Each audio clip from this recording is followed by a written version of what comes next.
Good afternoon, and thank you for being here.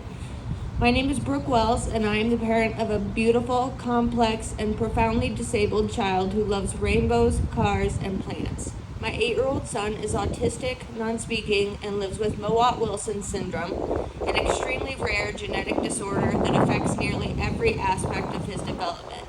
He requires full-time care in a residential facility, support, and advocacy. Like so many families in the disability community, we are not just navigating the medical system. We are navigating a society that often overlooks, underfunds, and actively harms people like him.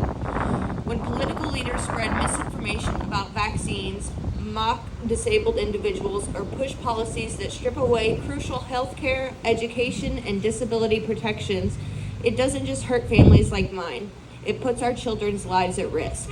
That's why I'm speaking today, because we need to talk urgently and honestly about the damage caused by figures like Donald Trump and Robert F. Kennedy Jr. and the very real impact their words and actions have on disabled people and their families.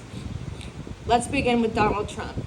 His track record shows a lack of empathy and understanding when it comes to people with disabilities.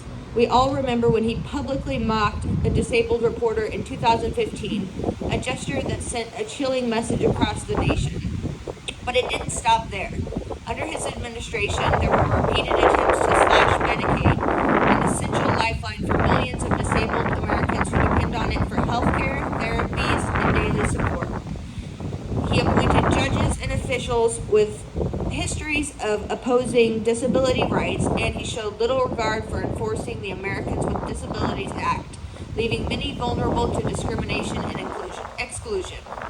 But the damage isn't just in policy, it's in law. Trump's rhetoric has fueled a culture of cruelty, where people with disabilities are often treated as burdens rather than human beings with dignity and worth. That kind of leadership does real, lasting harm.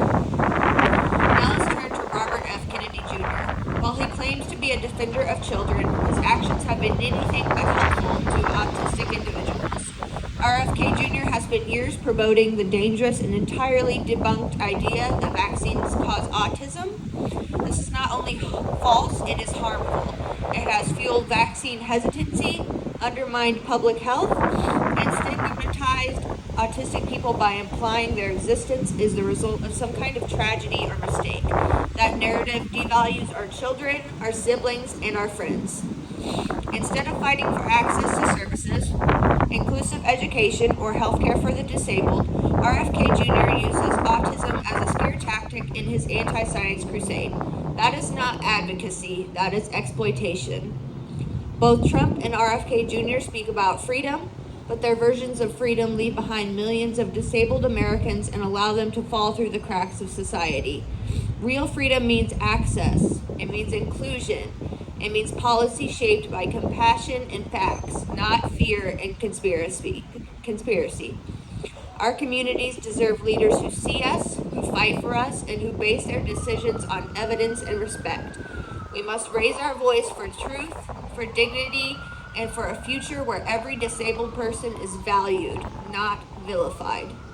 Thank you.